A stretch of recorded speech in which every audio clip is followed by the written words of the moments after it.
See, this country post-independence had a lot of problems, particularly education. Education was not affordable, not available to most people. Very small percentage of population was educated. Even basic education like schools were not there. Today we have enough schools or more schools than actually needed, because we have schools with single-digit admissions to thousands.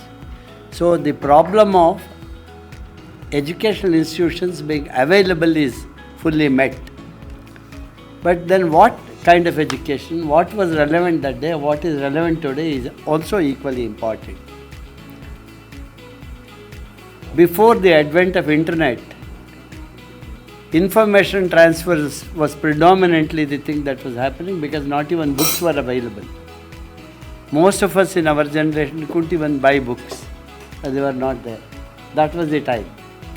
But with advent of internet, there is a huge heap of information. Information is available all over and in proportions much beyond what we can absorb or what we can use. So information transfer is not an issue today. Every child today is capable of getting whatever information it needs at that appropriate age for development with a phone. Just a phone is adequate. That kind of a scenario has come. Therefore, the role of the teacher has vastly changed from an information giver to someone who can convert this information to knowledge, applications, and development of new ideas and things like that. That is the scenario today. Nothing changes without research. In fact, if a device is there today, whether it is functioning correctly or not, whether it can be improved, is all by research. Therefore, research is one missing element in the whole scenario. If education is not backed by research, I am sure the products of our education system, that is a manpower, will not be able to cope up with the rest of the world. Prayoga is one of the organizations. Maybe in this space we are now the only one in the private space, but many such organizations are needed, and all the people connected in this society, particularly industries and other organizations, have to pitch in to see what kind of education is needed and how to bring or build such a system in this society. The teacher is a very powerful tool to be incorporated in whatever we design. In one of our school interventions in Uttar Kannada, children from private schools are coming back to government schools, number one. Number two, some children in government schools were being coaxed by the parent to be admitted to a private school. The parent said, I'll put you in a private school.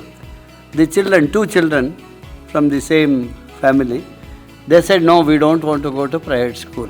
We are learning science extremely well here. We enjoy.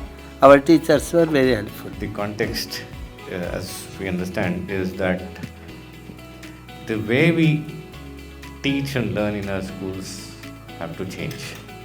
That has to change significantly, because all these years, as Jason was saying, our classroom served as a place where we informed students. But one of the best definitions of education that I've come across is by Professor Hiriyana of Mysore.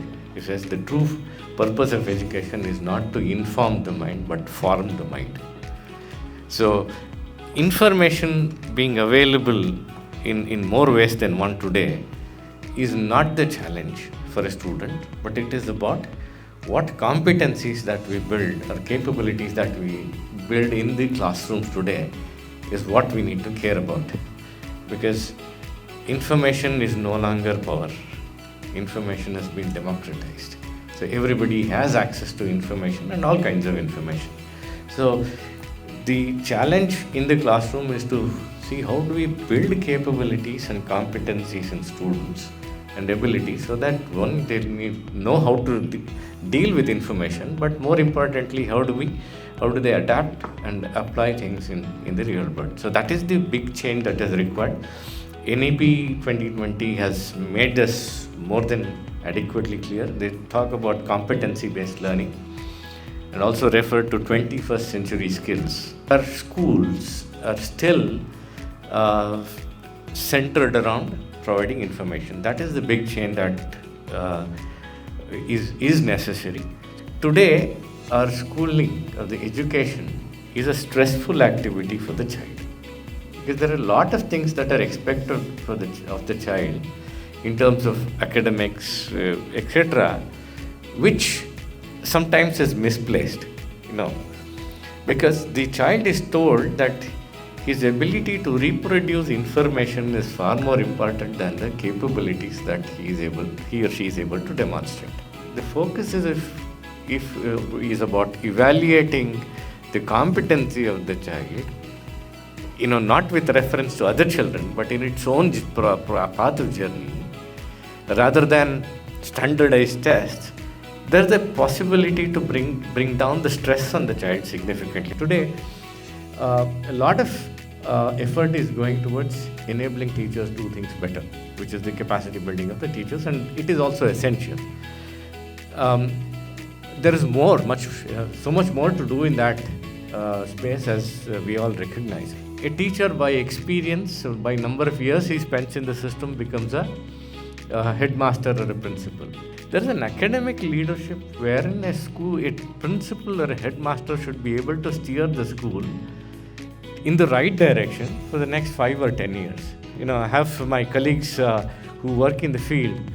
They're talking about a school in the North Kannada district, where the school principal has been able to not just create enthusiasm amongst his teachers and do things beyond what is the call of duty, but they've got the community involved, and they got the community to build infrastructure for the school. So it is exactly what we were talking about. It is about how do we create an ecosystem which is supportive for the learner. So this is one leader in the school who's been able to pull it off for that school, so that so much so that the people in that locality are moving from the private schools back to the government school.